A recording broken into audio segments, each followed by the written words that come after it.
मोदी जी की पुरानी गारंटियों के बारे में मैं थोड़ा सा नजर डालना चाहूंगा। जनता तय कर ले कि मोदी की गारंटी पे विश्वास करना है कि केजरीवाल की गारंटी पे विश्वास करना है।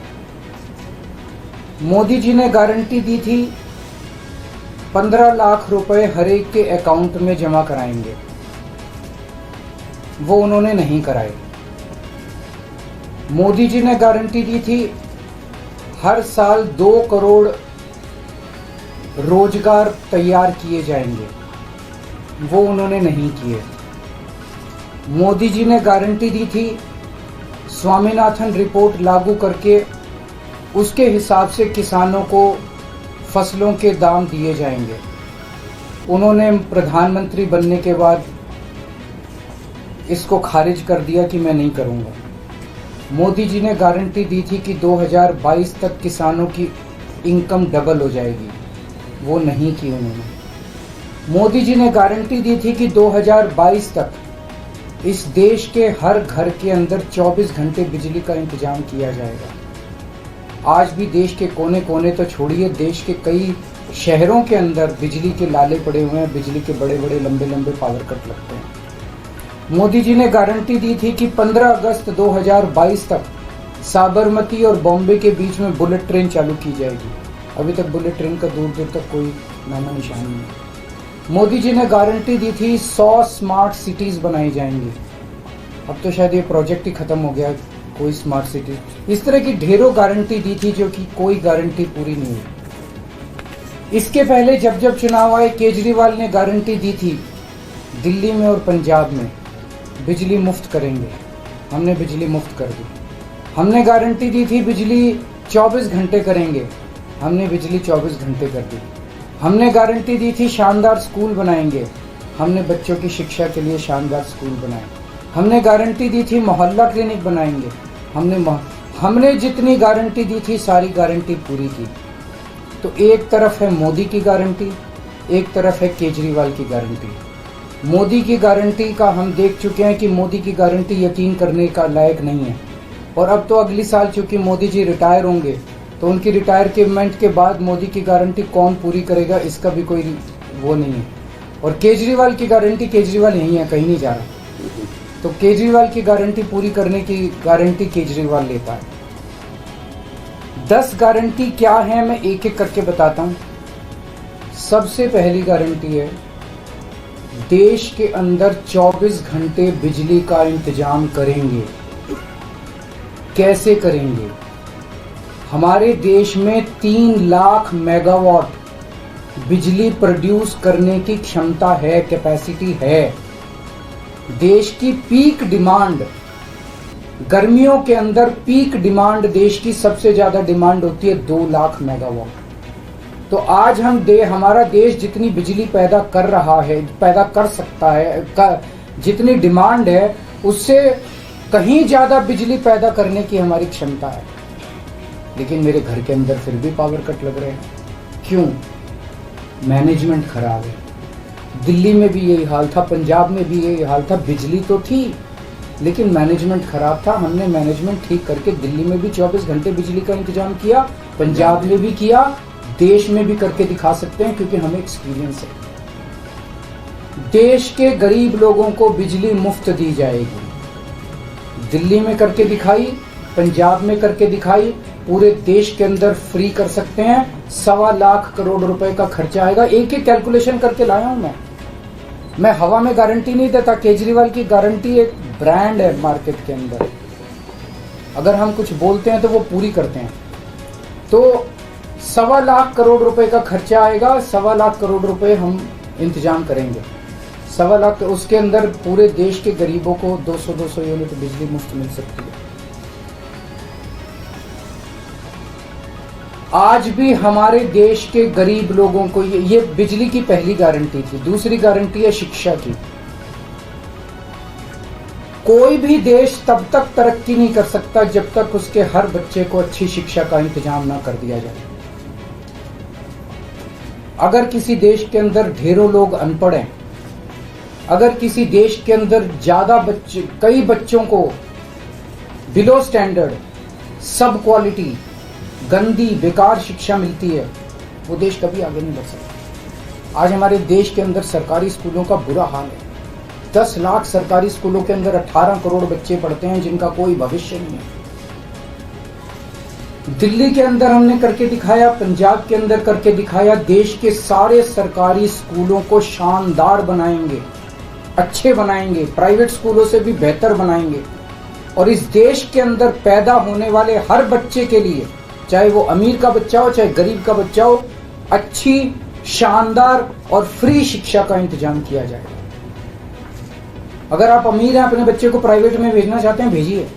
लेकिन आप अगर सरकारी स्कूल में अपने बच्चे को भेजते हैं तो प्राइवेट स्कूल से किसी 1% भी कम नहीं होगी उस शिक्षा की क्वालिटी। ऐसी शिक्षा का इंतजाम गांव-गांव के कोने-कोने, देश के कोने-कोने में अच्छी शिक्षा का इंतजाम करेंगे।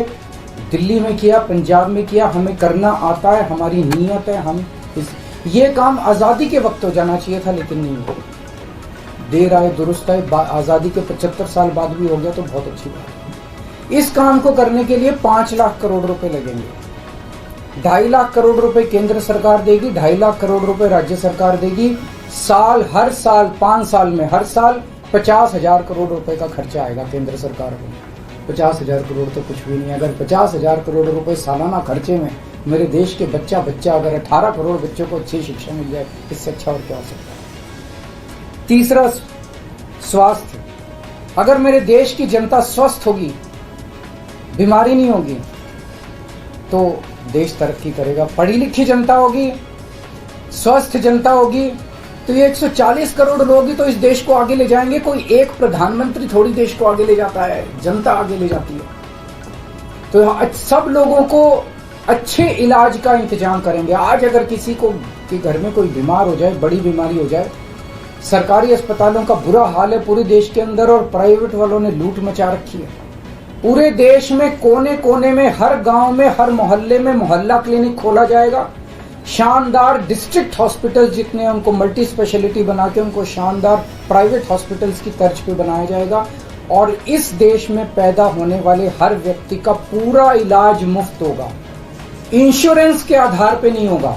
ये बहुत बड़ा स्कैम है। जितनी सरकारी, राज्य सरकारें, केंद्र सरकार इंश्योरेंस आधारित जो स्कीम बनाती हैं, ये सब बहुत स्कैम है इंश्योरेंस कंपनीज के साथ। हम इंफ्रास्ट्रक्चर क्रिएट करेंगे, कोने कोने के अंदर, गांव गांव के अंदर इंफ्रास्ट्रक्चर क्रिएट करेंगे, हेल्थ इंफ्रास्ट्रक्चर क्रिएट करेंगे, अस्पताल बनाएंगे, मोहल्ला क्लिनिक बनाएंगे, ताकि लोग वहां जाके अपना इलाज करा सकें। और सबका इलाज मुफ्त होगा, चाहे अमीर हो चाहे गरीब हो। इसके लिए भी 5 लाख करोड़ रुपए का खर्चा आएगा। 2.5 लाख करोड़ राज्य सरकार देगी, 2.5 लाख करोड़ केंद्र सरकार देगी। 5 साल के अंदर 5 लाख करोड़ रुपए, हर साल 50-50 हजार करोड़ का खर्चा आएगा। राष्ट्र सर्वोपरि हमारी चौथी गारंटी। चीन ने हमारे देश की जमीन पर कब्जा कर लिया। हमारी केंद्र सरकार से जब भी पूछा जाए, वो कहते हैं कोई नहीं आया, कुछ नहीं हुआ। सब जानते हैं, पूरी दुनिया जानती है, सैटेलाइट का जमाना है, सबके पास तस्वीरें हैं कि किस तरह से चीन ने हमारी सरजमी के ऊपर घुस के और उसके हमारी जमीन के ऊपर कब्जा कर लिया। जुठलाने से समस्या का समाधान नहीं होगा, लोगों से छुपाने से समस्या का समाधान नहीं होगा। हमारे देश की सेना के अंदर बहुत ताकत है। हमारे देश की सेना को एक बार इजाजत तो दीजिए, उसको स्वतंत्रता तो दीजिए काम करने की। वो देखिए आपको जीत के लाती है। तो हमारे देश की जितनी जमीन पे चाइना ने कब्जा किया हुआ है, उस जमीन को चाइना के कब्जे से छुड़वाएंगे। इसके लिए एक तरफ डिप्लोमेटिक लेवल पे एफर्ट्स किए जाएंगे और सेना को पूरी स्वतंत्रता दी जाएगी कि वो इसके बारे में जो कदम उठाना चाहे कदम उठा सकती है। सेना को आज जो रोका जा रहा है वो रोका नहीं जाएगा। आज हमारी ये अग्निवीर योजना जो है कि हमारे युवाओं को फौज में भर्ती करके 4 साल के बाद निकाल दिया जाता है। लोगों की एक ओनरशिप नहीं बनती। 4 साल के बाद अगर आप निकाल देंगे तो एक तरह से हम सेना को सबसे कटिंग एज लेवल के ऊपर हम कमजोर कर रहे हैं। ये अग्निवीर योजना सेना के लिए भी बहुत हानिकारक है और जो बच्चे युवा हमारे अग्निवीर बन के जा रहे हैं वो लोग भी बहुत त्रस्त हैं। अग्निवीर योजना को बंद किया जाएगा। जितने बच्चों को अभी तक अग्निवीर में शामिल किया जाए, उनको पक्का डिक्लेयर किया जाएगा, उनको पक्का राष्ट्रीय सम्मान भी नहीं मिलता संस्कार के समय, तो उनको पक्का किया जाएगा, उनको पक्का डिक्लेयर किया जाएगा। और सेना के अंदर ये ठेकेदारी के ऊपर एक तरह से कच्चे में, अग्निवीर तो कच्ची नौकरी हुई ना, कच्ची नौकरी ये बंद की जाएगी और वापस पक्के के अंदर बच्चों को लिया जाएगा। और सेना को ये अग्निवीर योजना लाए थे क्योंकि केंद्र सरकार का मानना था कि सेना के ऊपर उनकी तनख्वाह और उनकी पेंशन के ऊपर पैसा ज्यादा खर्च हो रहा है। सेना के ऊपर, उस देश की सुरक्षा के ऊपर जितना पैसा खर्च करने की जरूरत है उतना पैसा खर्च किया जाएगा। देश की सुरक्षा के साथ खिलवाड़ नहीं किया जा सकता। छठी गारंटी किसानों के लिए, किसानों को आप इज्जत की जिंदगी दे सकते हैं अगर आप उनको उनकी फसलों के पूरे दाम दे दें। किसान कोई भीख नहीं मांग रहा, किसान अपना हक मांग रहा है। किसान अपनी बारिश में, धूप में मेहनत करके और अपनी फसल उगाता है, और उसके बाद जब उसको फसलों के पूरे दाम नहीं मिलते तब वो अपने ऋण नहीं चुका पाता, आत्महत्या करने के लिए मजबूर होता। अगर आप उसकी फसलों के दाम सुनिश्चित कर दें तो किसान को आपसे कोई फेवर नहीं चाहिए। स्वामीनाथन रिपोर्ट के आधार के ऊपर किसानों को उनके फसलों के पूरे, सभी फसलों के पूरे दाम MSP के आधार पर पूरे दाम दिलवाए जाएंगे। 7वीं गारंटी, दिल्ली को पूर्ण राज्य का दर्जा दिलवाया जाएगा, जो दिल्ली वासियों का कई दशकों से दिल्ली के लोगों का हक है। बेरोजगारी, आज पूरे देश का युवा बेरोजगारी से त्रस्त है। इसके लिए हमने बहुत डिटेल्ड प्लानिंग की है। हमारे मंत्रियों ने, हमारी टीम ने बैठ के, सब लोगों ने बैठ के कि 1 साल के अंदर 2 करोड़ रोजगार का इंतजाम किया जाएगा ताकि हमारे युवकों को बेरोजगारी से निकाला जा सके। ये प्रोडक्टिव और इफेक्टिव एम्प्लॉयमेंट होगी। भ्रष्टाचार, बीजेपी की वॉशिंग मशीन को चौराहे के ऊपर खड़ा करके तोड़ा जाएगा। बीजेपी की वॉशिंग मशीन इस देश का भ्रष्टाचार का सबसे बड़ा कारण है, सबसे बड़ा सोर्स जो है वो बीजेपी की वॉशिंग मशीन है। ईमानदार लोगों को जेल भेजने और बेईमानों को संरक्षण देने की आज जो मौजूदा व्यवस्था है, इस व्यवस्था को समाप्त किया जाएगा। दिल्ली और पंजाब में जिस तरह से हमने भ्रष्टाचार पे, दोनों लेवल पे, छोटे लेवल का भ्रष्टाचार और बड़े लेवल का भ्रष्टाचार हमने जो वार किया है, उसी लेवल पे इफेक्टिव तरीके से पूरे देश को भ्रष्टाचार से निजात दिलवाई जाएगी। और 10वीं और आखिरी गारंटी व्यापारियों के लिए, अगर किसी देश के अंदर व्यापारी और उद्योगपति खुल के व्यापार नहीं कर सकते, अपने व्यापार को नहीं बढ़ा सकते, तो वो देश कभी तरक्की नहीं कर सकता। उस देश के अंदर कभी जॉब्स पैदा नहीं हो सकते। और ये डेटा बताता है कि पिछले 8-10 साल के अंदर इस देश के 12 लाख हाई नेटवर्थ इंडिविजुअल्स, बड़े बड़े अमीर लोग इस देश के अंदर व्यापार और उद्योग बंद करके विदेशों में चले गए हैं, क्योंकि इस देश के अंदर आतंक मचा रखा है सरकार, केंद्र सरकार ने, उन लोगों को डराने का, धमकाने का। GST को PMLA से बाहर किया जाएगा, GST का सरलीकरण किया जाएगा,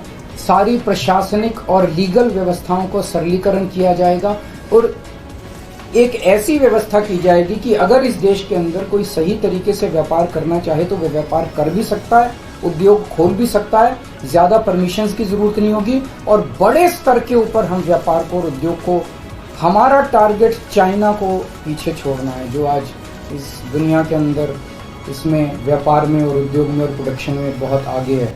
हमारा कंपटीशन उनके साथ है। तो इसके लिए सभी व्यापारियों को, उद्योगपतियों को आगे बढ़ने का मौका दिया जाएगा। ये हम लोगों की 10 गारंटी है और मजबूत गारंटी है और मैं समझता हूँ कि देश को इन सब उससे तरक्की मिलेगी। अगर आपके कोई प्रश्न है तो। वॉशिंग मशीन वाली बात कही थी, क्या इसका मतलब है कि जो कार्रवाई हो रही है वैसी कार्रवाई आपको? नहीं, हम कह रहे हैं वॉशिंग मशीन तोड़ेंगे। हम ये कह रहे हैं कि आज ईमानदार लोगों को पकड़ पकड़ के जेल भेजा जा रहा है, बेईमानों को वो अपनी पार्टी में शामिल करके संरक्षण देते हैं और उनको ED और CBI के केस में, ये व्यवस्था बंद की जाएगी। जो असली बेईमान है, जिन्होंने असली में बेईमानी की है, उन लोगों को पकड़ा जाएगा। इस तरह से पॉलिटिकल तरीके से विक्टिमाइजेशन बंद किया जाएगा। कल आपने चाइना में आपने वहाँ से पीओके कल का आपने नाम लिया प्रधानमंत्री कुंभ को लेकर जो बात की, उसके गृह मंत्री का बयान है, उन्होंने कहा कि जो भाजपा के कानून में ऐसी बात नहीं लिखी हुई है और देश भर के लोग चाहते हैं उत्तर से दक्षिण तक कि नरेंद्र मोदी प्रधानमंत्री। देखिए, कल मैंने बोला था कि मैंने क्या बोला था, 2014 में प्रधानमंत्री जी ने खुद ने कानून बनाया था, अपने नियम बनाए थे बीजेपी के लिए कि 75 साल की उम्र होने पे भारतीय जनता पार्टी के अंदर उनको कोई भारतीय जनता पार्टी अपने किसी भी नेता को किसी तरह की कोई जिम्मेदारी नहीं देगी और उनको रिटायर किया जाएगा। उस नियम के आधार पे आडवाणी जी को रिटायर किया गया, मुरली मनोहर जोशी जी को रिटायर किया गया, सुमित्रा महाजन जी को रिटायर किया गया, यशवंत सिन्हा जी को रिटायर किया गया, रीता बहुगुणा जोशी जी को रिटायर किया गया, संतोष गंगवार जी को, कई लोगों को रिटायर किया गया, यशवंत सिन्हा जी को रिटायर किया गया। तो कल जब मैंने कहा कि उस नियम के हिसाब से 17 सितंबर 2025 यानी कि अगले साल प्रधानमंत्री जी जब 75 साल के हो जाएंगे तो वो भी रिटायर हो जाएंगे। जब मैंने ऐसे कहा तो कल मैंने देखा कि बीजेपी के बहुत सारे नेताओं ने ये कहा कि वो नियम 75 साल वाला मोदी जी के ऊपर लागू नहीं होता। तो मैं समझता हूं कि जब भी ऐसा कुछ होता है, जब किसी पार्टी के सबसे बड़े नेता के ऊपर कोई टिप्पणी की जाती है तो जाहिर तौर पे उनकी पार्टी के लोग उनको उनके समर्थन में बोलते हैं। लेकिन मैं समझता हूं कि प्रधानमंत्री जी ने कुछ नहीं बोला अभी। उनकी पार्टी के नेता कह रहे हैं कि नहीं, हम उनको रिटायर नहीं होने देंगे, ये उनकी भावना है, उनके पार्टी के नेताओं की भावना है। प्रधानमंत्री जी ने जो नियम बनाया जिसके तहत आडवाणी जी को रिटायर किया गया, मैं समझता हूं कि प्रधानमंत्री जी किसी भी हालत में उस नियम को अपने ऊपर लागू होने से नहीं रोकेंगे। वो ऐसा नहीं कहेंगे कि उस जिस नियम में आडवाणी जी रिटायर हुए मैं उस नियम पे अपने ऊपर नहीं, या तो प्रधानमंत्री जी कह दें कि वो नियम अब मेरे ऊपर लागू नहीं होगा, आडवाणी जी के लिए बनाया था वो, या तो वो कह दें। लेकिन मैं नहीं समझता कि प्रधानमंत्री जी ऐसा कहेंगे। तो जाहिर तौर पे बाकी नेता सारे सपोर्ट कर रहे हैं उनको, लेकिन प्रधानमंत्री जी तो रिटायर होंगे। वो ऐसा, मेरी गुजारिश ये है कि प्रधानमंत्री जी ये बता दें कि उनका सक्सेसर कौन होगा, नहीं तो आपस में मारकाट मचेगी उनके अंदर। दूसरी चीज, एक और चीज है, कल मैंने जो कहा कि वन लीडर वन नेशन का जो वन नेशन वन लीडर का जो उनका वो आइडिया चल रहा है, उसके तहत एक तरफ वो विपक्ष के सारे नेताओं को जेल भेज रहे हैं और अपनी सारी पार्टी के सारे नेताओं की राजनीति खत्म कर रहे हैं। शिवराज सिंह चौहान जी की, वसुंधरा राजे की, डॉक्टर रमन सिंह को राजनीति से गायब खत्म कर दिया, खट्टर साहब को कर दिया। और अब जब मैंने जनता से पूछा, सारी जनता बोली योगी जी का अगला नंबर है। तो कल इनकी पार्टी के सारे नेताओं ने मोदी जी के लिए तो कहा कि मोदी जी पे 75 साल वाला लागू नहीं होगा, लेकिन एक भी नेता ने ये नहीं कहा कि योगी जी को नहीं हटाया जाएगा। तो एक तो ये पक्की हो गई पिछले 24 घंटे में बात कि अगले 2 महीने के अंदर योगी जी को उत्तर प्रदेश के सीएम से हटाया जा रहा है। इस देश के बच्चे की जुबान पे ये था कि योगी जी को अगले 2 महीने में चुनाव जीतते ये लोग हटाएंगे। तो ये बात तो कल पक्की होगी कि योगी जी को हटाया जा रहा है।